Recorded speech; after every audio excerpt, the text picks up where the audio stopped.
Good morning, everyone. Morning, Bill. Welcome to one more, our last bit of all things Hershey. We've had a pretty interesting month, and this morning we are pleased to have Jennifer Henderson, a certified archivist from the Community Archives, who's going to present us a bit of information on the hotel. I think it's kind of fascinating in that many of us live in town. Some of us go through the hotel, some of us see it on the hilltop, and some of us have never really been in the hotel for any period of time. And so Jennifer is going to take us, I think, on a bit of a tour of the hotel and a history of it. So Jennifer, I'm going to let you go. Okay. Welcome. Thank you. Thanks, Bill.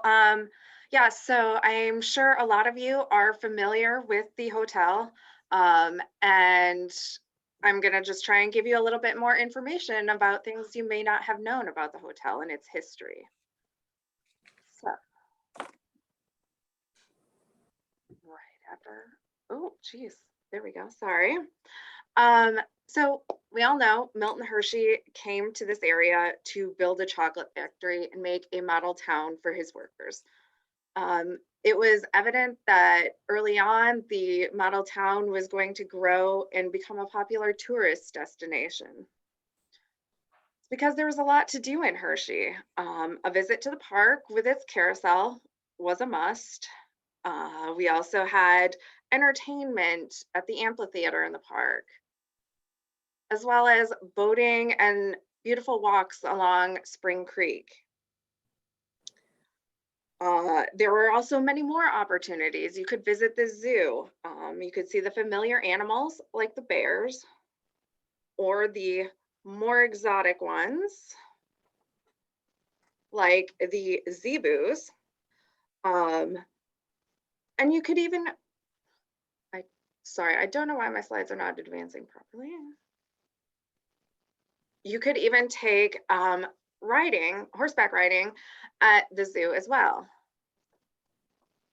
And then you, of course, had the famous Hershey's Park swimming pool. You didn't have to get in the water to have fun. You can see everyone is having a great time just watching.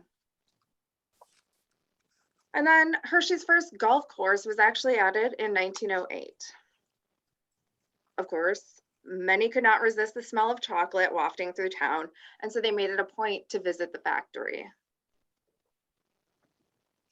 It was easy to get to Hershey. We had the trolley system, and the railroad offered special rates and transit cars just to bring visitors to Hershey. So with Hershey's emergence as a destination, its first offerings for lodgings were modest. Here we have the Hershey Inn, which was kind of more boarding rooms than comfortable guest accommodations. And we have a recording as early as 1909 that Mr. Hershey was looking to build a hotel on top of Pat's Hill. The October 8th, 1909 edition of the Hershey Press indicated, quote, "A 10-mile-long narrow gauge railroad will be completed next summer to one of the highest points in the land of Mr. Hershey's possession. There, a summer resort hotel will ultimately be erected." Milton and Kitty had elaborate plans for their new hotel. They dreamed of recreating a hotel that they had stayed at in Cairo, Egypt, the Heliopolis Palace Hotel, which is pictured here. It was referred to as an elaborate red-tiled citadel of the sun, with royal suites, marble staircases, gardens, fountains, and vistaed approaches. Mr. Hershey even went so far as to purchase the architectural plans for this hotel, but then balked at the estimated $5 million cost to construct it. Many people, Milton Hershey's own mother included, thought he was being extravagant and objected to his plans to build a hotel. However, Mr. Hershey defended himself, saying, "Other men have their yachts to play with. The hotel is my yacht."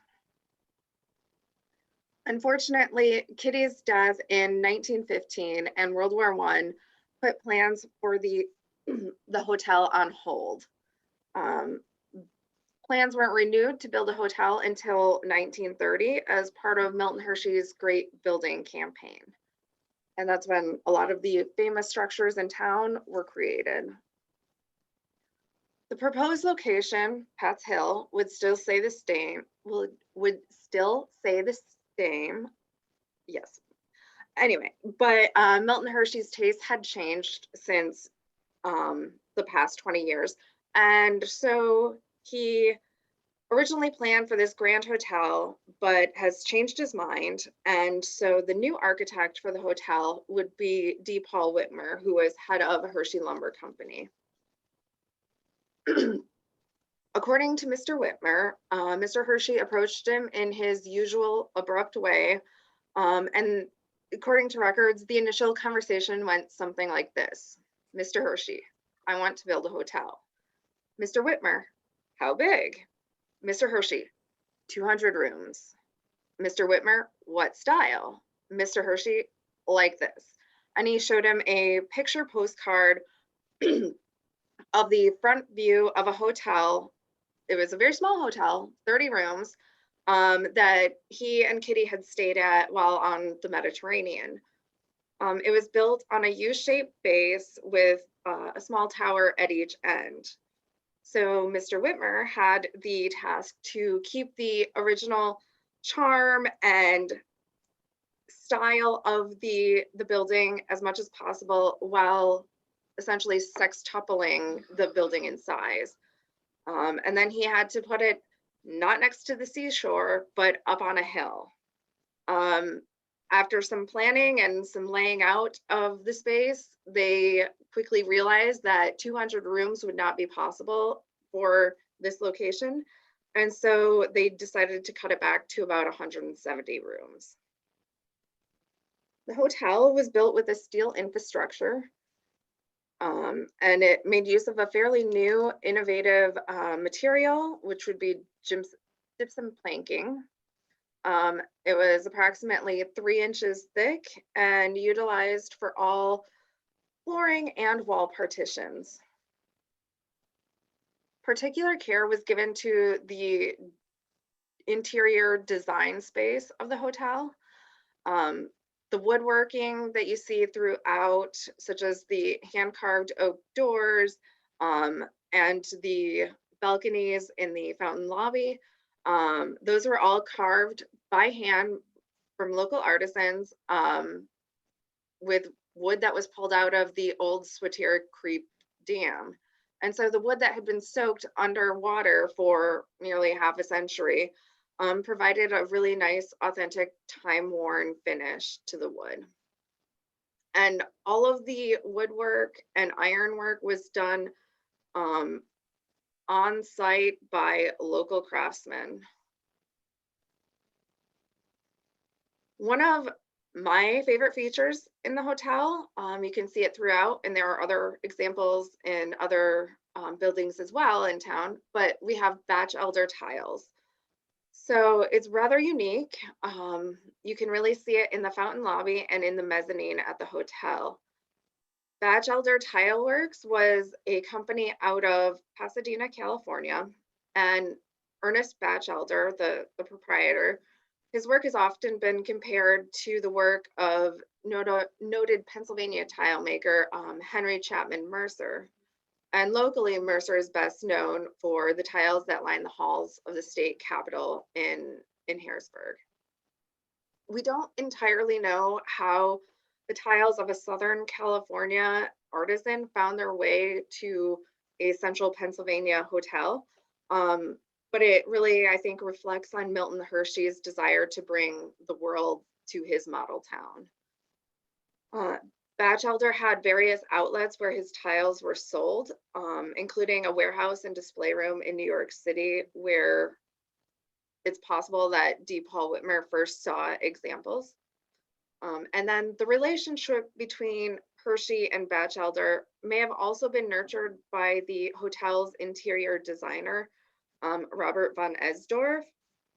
He had professional ties to architectural firms out in Southern California.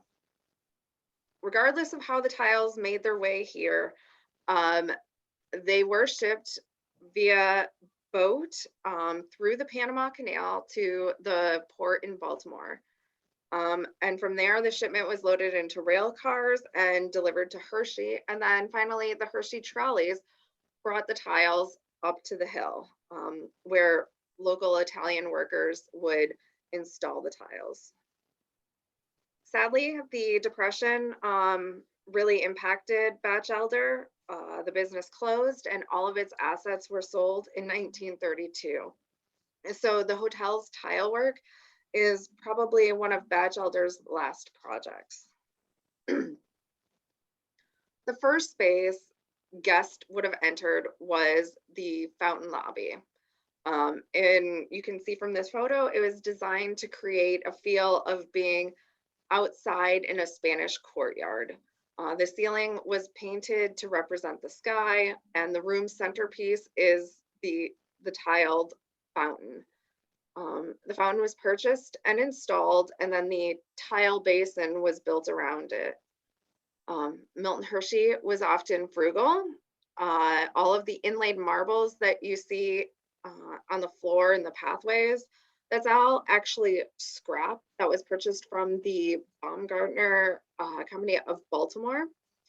And then Mr. Hershey had the scrap pieces shipped to Hershey, and local artisans again cut and installed them on site. And honestly, I think it looks like it was intentionally done that way. And I don't think anyone would actually notice or know that it was ever scrap, that it wasn't intended to look like that. A mezzanine level surrounds the fountain lobby. And for many years, beginning in 1944, it was one parlor maid's sole responsibility to tend to the cages of canaries that lined the mezzanine. So the birds would add to the ambience of being outdoors in a Spanish courtyard. The Iberian Lounge has always been a fixture of the hotel. However, it was not always a cocktail lounge. So as some of you can probably guess, when the hotel opened, Prohibition was in full force. So it was used as a reading room instead. And it continued as a lounge until the 1970s. Another one of my favorite pieces in the hotel is this mural that is behind today's bar in the Iberian. It was painted by Robert von Esdorf, who is pictured standing in front of the mural. As I mentioned earlier, he was the interior designer for the entire hotel. But this mural is beautiful. It's of a Spanish waterfront scene. And one of the fun little tricks of the mural is that you see the tile pathway. It's an optical illusion so that no matter where the viewer is standing, it looks like the pathway is always directly in front of the viewer. So that's a fun trick. If you ever get up to the Iberian, just try walking along the bar and you'll see the pathway move. But the designs found in the mural can be found throughout the hotel itself. You have on the right side of the mural, you have a fountain that looks very similar to the fountain in the lobby. Same with the tile pathway. It's similar to the ones in the lobby. And the balconies are similar to those on the mezzanine level. You also have the lamp posts that are also very similar to the ones found in the fountain lobby. So in addition to the mural, von Esdorf contributed to the hotel in selecting the color schematics and really all of the different design features that you see in the hotel. One area that is really attributed to Milton Hershey himself is the circular dining room. Often traveling as a single businessman, Milton Hershey would be placed in a corner, behind a pillar next to the kitchen door, wherever they had room for one person. And he said, in some places, if you don't tip well, they put you in a corner. I don't want any corners. And so you see here the dining room as it was originally. In the center where the ballroom, where the dance floor is now, there was to be designed a pillar to support the ceiling.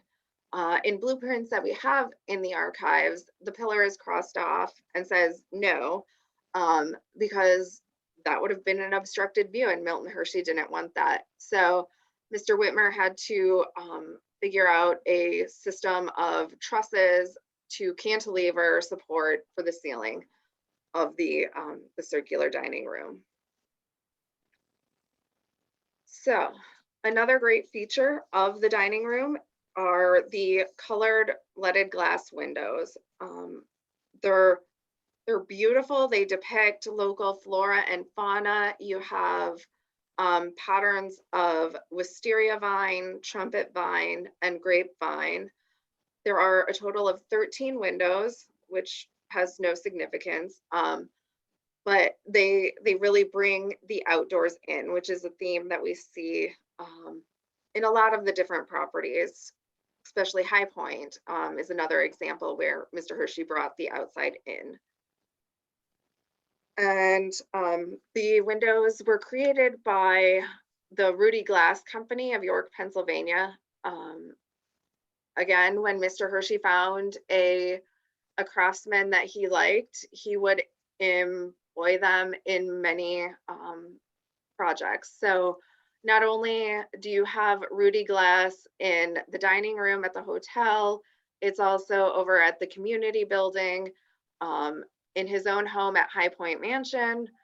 And I understand some of the local churches and even some local residences have Rudy Glass in them as well. So when the hotel first opened, it was considered to be the crown jewel of Hershey. It opened May 26, 1933, with a dinner dance in the circular dining room hosted by Milton Hershey for 400 invited guests. And he told those assembled, "I'm a simple farmer. I like to utilize nature's beauty for the pleasure of man. This hotel where you're assembled has been a dream of mine for many years." Great care was also taken in the exterior of the hotel with its landscaping. Originally, there were 2 rock gardens at the hotel. The larger one that you can see circled here was removed when additional parking below the hotel was needed. So the larger rock garden that you can see here, it was created to hide an erosion gully. And we don't know for sure where the erosion gully came from. It's likely that it evolved out of a gravel or excavation pit dug for grading the streetcar runways up to the hotel. All of the excavation from digging the hotel and the basement was dumped there, but it still wasn't enough to actually fill it. So they decided to turn it into a lovely rock garden that visitors could experience. The formal gardens surrounding the reflecting ponds are original to the hotel's landscape and really provide lovely views for guests in the dining room as well as throughout the property. And when the Hotel Hershey first opened, guests would drive up to the front of the main steps that led to the front terrace, which you can see in this photo. From there, the bellboys would unload the baggage and carry their bags up and into the hotel. And then the guests' cars were parked by either the personal chauffeur or by hotel staff in the hotel's basement garage. The guests would then ascend the steps to the front terrace, and the doorman stood ready and opened the door to the fountain lobby. Interesting to note, We know that the hotel has undergone significant changes throughout its life, but this photo here, we always like to show during our hotel tours um, in the registration lobby, because today's registration lobby is right where this parking garage was. And you'll see, if you go up there, you'll see the pillars. They're the same pillars that are pictured in this photo. So really kind of an interesting evolution of the building.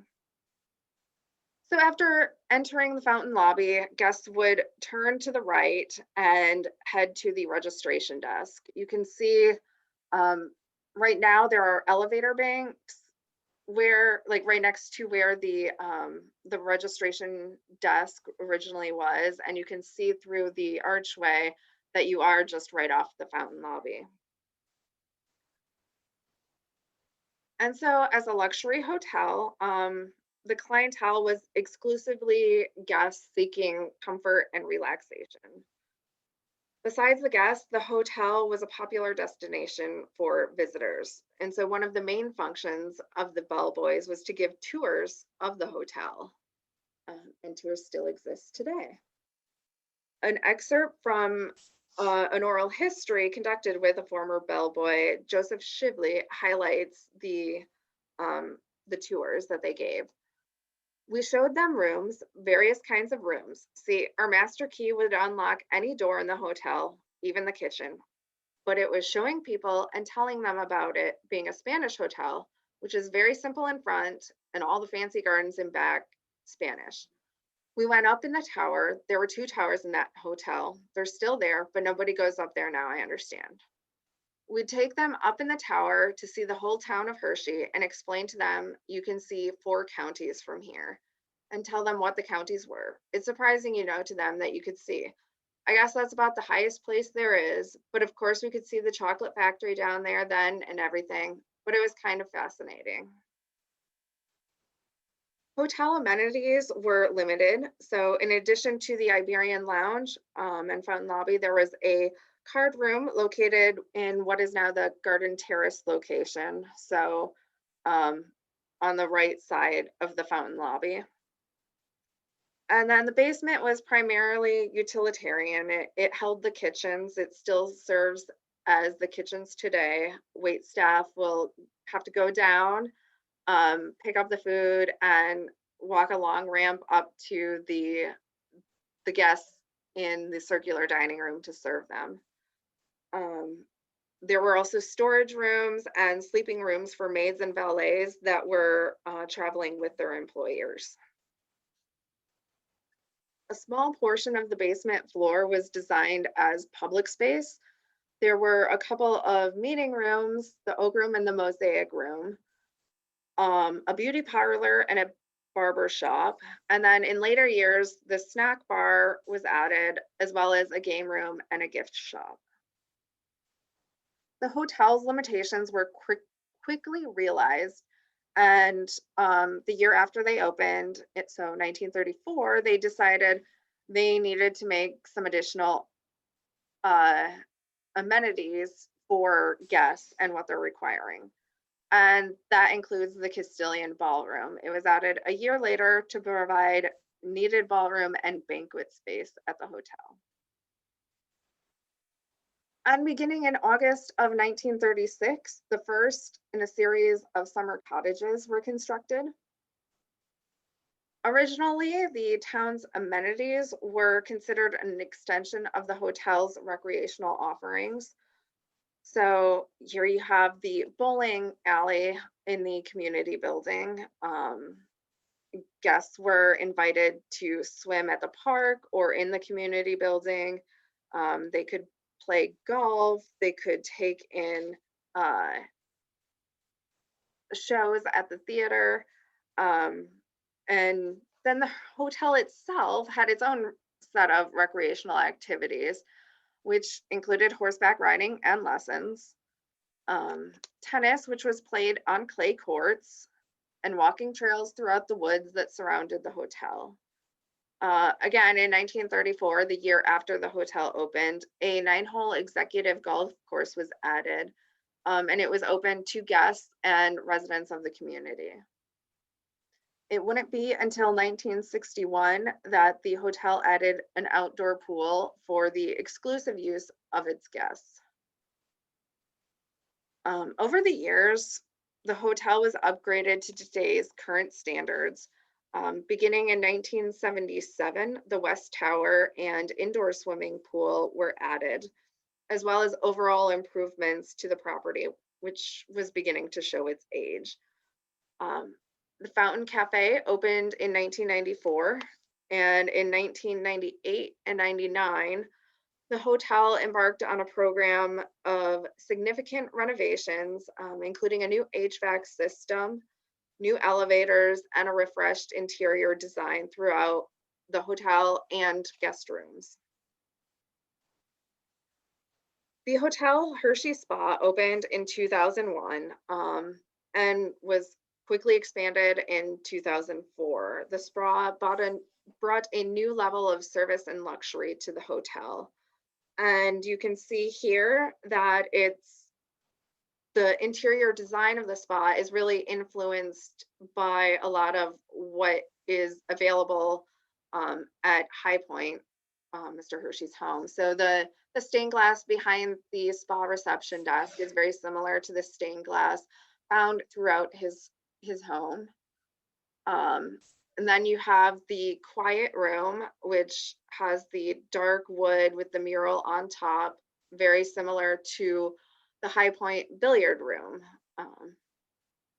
So really taking inspiration from Milton Hershey's home to bring that into one of his pride and joy properties. In 2009, we go through a period known as the Grand Expansion at the hotel. So that's when we created a grand new entrance and lobby, as well as new retail spaces, a new recreational complex, and added the Harvest restaurant, as well as the luxury cottages. Throughout its history, the hotel has been renowned for its attractive and luxurious accommodations. All of the Hershey community's amenities made it a popular destination for organizations and businesses seeking location for meetings and events. I'll now play a clip from a travelogue that was produced the year after the hotel opened. You'll get a better sense of how the hotel was being advertised to visitors. And please keep in mind that this film was produced in 1934, so some of their narration might be a tad outdated.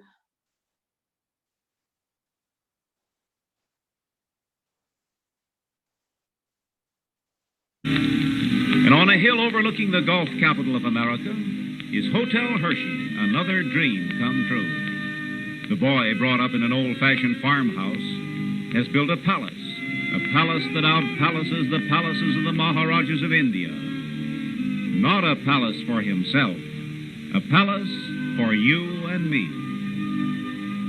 It is Mediterranean in its grace and warmth and in its splendor.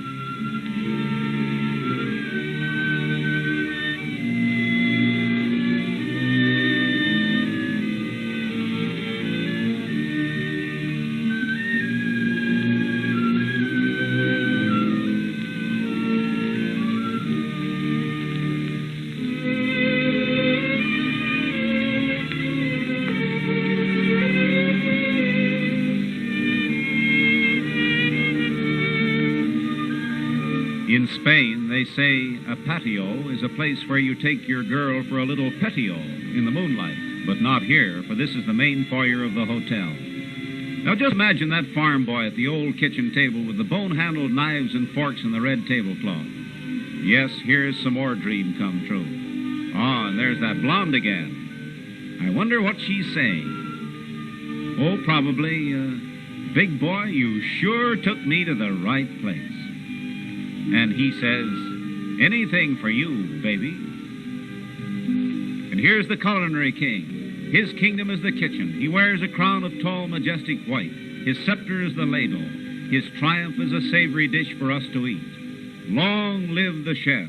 Long live the kitchen king. And after a good dinner, we wander among the scenic delights, gardens and ponds. Lovely girls decorate the lovely scenery. Or maybe the scenery helps to decorate the girls.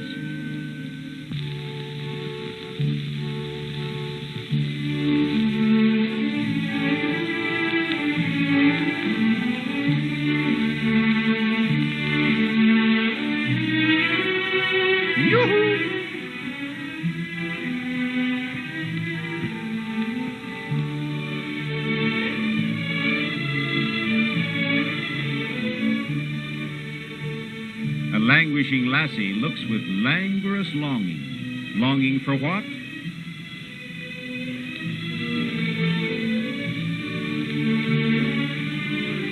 Of course, the golf capital of America goes in for games of every sort.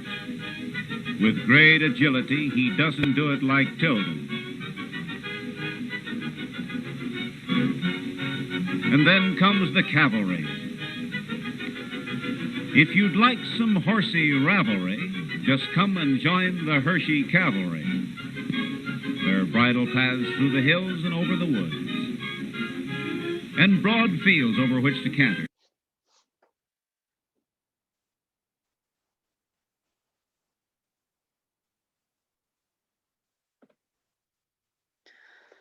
So, in addition, the hotel was a popular place for famous and wealthy guests. One of the first times the hotel saw the national spotlight was when Lowell Thomas, the man who just narrated that video clip, would broadcast his radio show from the hotel in the 30s through 60s. Some of the other famous events that occurred include the 1940 Arena Managers Association meeting, which was held at the hotel. It was at this meeting that they decided to organize the Ice Capades. In 1953, the March of Dimes scientific consultants met at the hotel for 2 days to plan the first national vaccination program for the polio vaccine developed by Jonas Salk. And in 1944 and 1963, the annual governors' conferences were held at the hotel.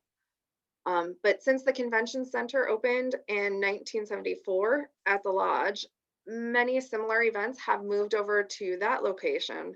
And then this allows the hotel to focus on smaller group events.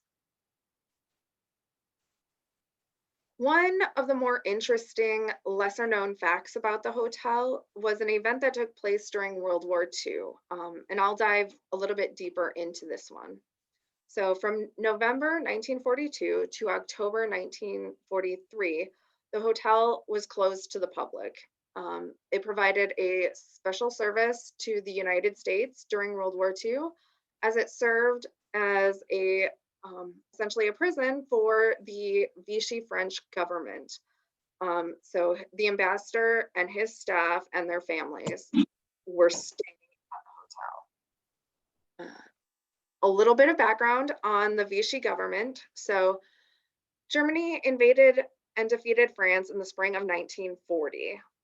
You can see that in the pink area is the occupied zone of Germans in France.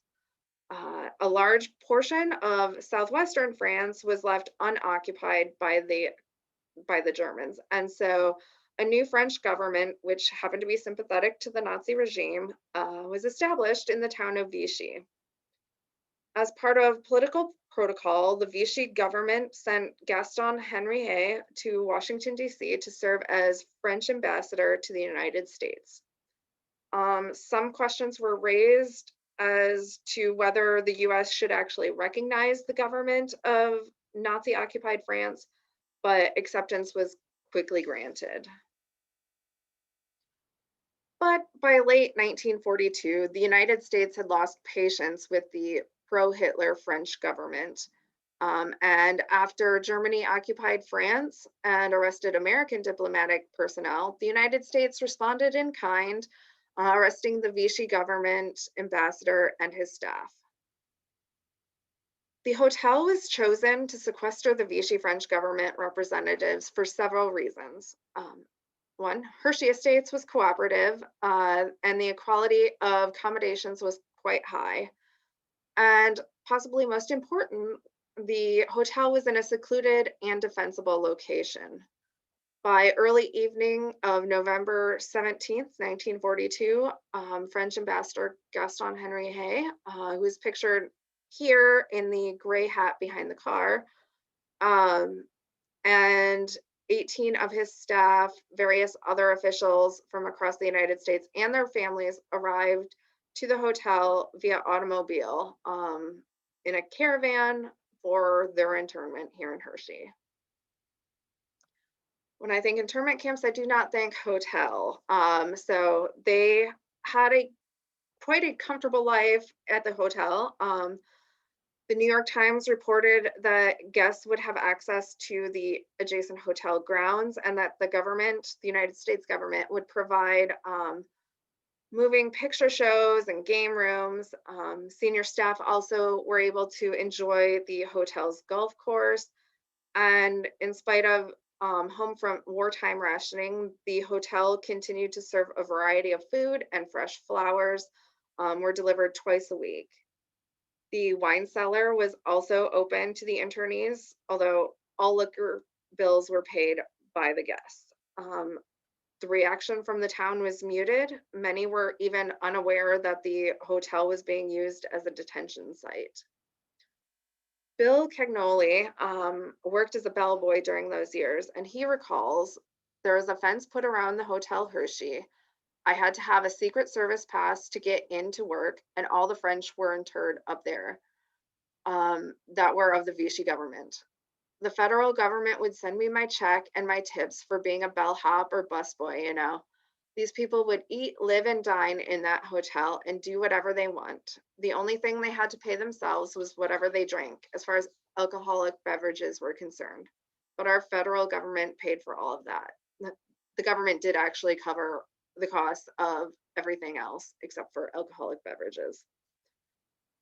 And the internees took advantage of the freedoms they enjoyed. They often ignored boundaries on the grounds and kind of abused shopping and medical excursions into downtown Hershey, Palmyra, and Harrisburg. So they would sometimes create unnecessary or fictitious doctor appointments to enable illegal town visits. As the internment wore on, the prisoners grew restless. Vandalism to the hotel increased, and certain internees had trouble controlling displays of pro-Nazi sentiments. During the several months of internment, most of the officials declared their allegiance to Free France and were allowed to leave the hotel and seek political asylum in the United States. By the time negotiations for exchange were beginning, only Henry Hay and a few of his closest staff members remained at the hotel. So realizing that it was impractical to keep such a small number of people at the hotel, the State Department arranged for their transfer. On September 21st, 1943, a telegram from the State Department informed hotel management that the Vichy French internees would depart by midnight, September 30th. Henry Hay and the remaining 16 internees were moved to Warm Springs, Virginia, and the Hotel Hershey reopened to the general public on October 1st, 1943. While it didn't happen overnight, the current AAA 4-diamond status of the Hotel Hershey began with Milton Hershey's vision for the crown jewel of his model town, the Hotel Hershey.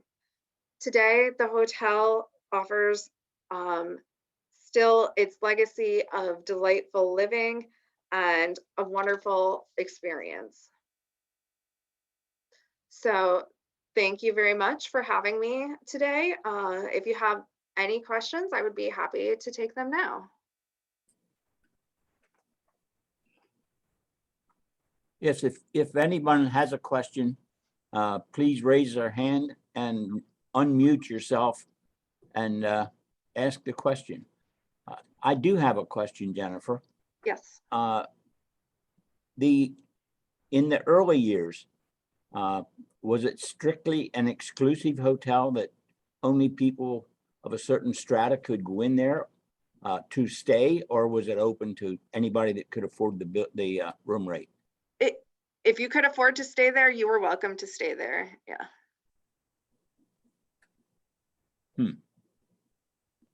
But it was often people of a certain level that had the means and time to just go relax at a hotel and stay for a while. So.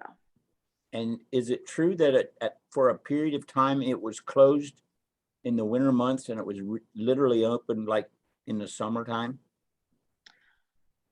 I have not heard that. I would require some additional research to verify that, but that's a new one.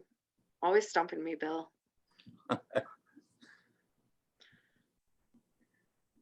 Anybody else have a question? But that was very well done, Jennifer. A lot of history there. Bruce? Bill, it was closed. In fact, the Rotary Luncheon used to be the last event, probably mid-December. And it was closed, I think, for most of this, all the rest of December and most of January.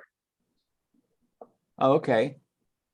So Bruce, that was an opportunity to give both renovate, upkeep the hotel and give staff a break. Right. And it wasn't that much business. Yeah. do you know what years that would have been? I don't know when it started, but I know it was through most of the 60s and into the 70s. Okay, thanks. Sure. Marilyn, you had some? Yeah, I know that my mother spent her honeymoon in 45 at the hotel, because I have one picture of them out in front of the hotel, but they were people. My mother was from central Pennsylvania, up near Sunbury, and my father was from Rutherford Heights, so it was kind of a natural place for a honeymoon. But my friend Kate was really upset when they redid the circular dining room to its current status, where you've kind of lost that grand feeling. But that's a problem of, people no longer dressing up for dinner, so to speak. Yeah, they definitely took a look at who is staying and decided to make the dining room more accessible for families, for everyone who might enjoy a casual but upscale dining experience. Right. Yeah, that's all. I Go ahead, understand that business after the circular was changed increased triple-fold. I would believe that, yeah. You mentioned about the Mercer tiles. Down in Doylestown is where the Mercer Museum is, and the tile works. And when I took the tour of the tile works, they mentioned Hershey Hotel was one of the places they ship tiles to. Really? They said a number of places as an example. At least our tour guide at that point did. Huh. I know they're Batchelder tiles, but I don't know if there might also be some Mercer tiles in there as well. I'll have to do some more research. Mm-hmm. I had a question about the reflecting pond. At one time, it was the water supply for them, wasn't it? And the history of that. Yeah, so originally, Pat's Hill was set up, it was known as Highland Park before the hotel was ever built up there. And the reflecting pools are the first thing that was on that site. And they did serve as the water supply for town. Together, I believe they hold 1 million gallons of water, so 500,000 gallons each. And yeah, so so Highland Park was a nice place to go and picnic. It's what most people did. They would take the trolley up there and picnic by the reflecting ponds. Bill, to your question about whether people could afford it. In the early 50s, when I was into school, my mother and stepfather would come in and visit, and we'd oftentimes go into the Hotel Hershey just to walk around. I remember saying to them, whoever could afford pheasant under glass for $7.50 had to be really rich. $7.50 for a pheasant under glass. $7.50. Wow. $7.50. Today you can't even get a serving of bread at the Harvest. Yeah, I saw a picture the other day of a boardwalk scene, and it was taken in the early 50s. Burgers, 10 cents, Cokes a nickel. I went, boy, I remember those. It's long, seems like forever ago. Right, you're right. Jennifer, we bought our home on Elm Avenue, and we're only the second owner. The first owner was the purchasing manager for then Hershey Estates, and he did most of the purchasing, I think, of some of the tiles for the bathrooms in Hotel Hershey. All I know is that one of our bathrooms in our home is identical, well, it was identical to the original bathrooms in Hotel Hershey. So I'm assuming that the purchasing manager diverted some of the tile for a bathroom in our home. That was the only excess, Brucey, I'm sure. Yeah. I'm sure it was.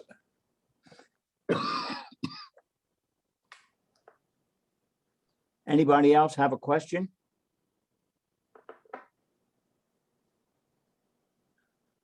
Jennifer, again, we appreciate your talk. It was very informative.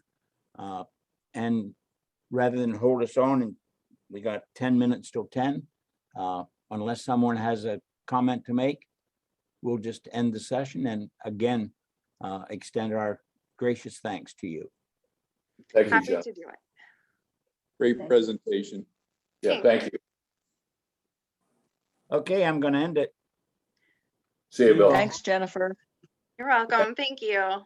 Thank See you, you. Jack.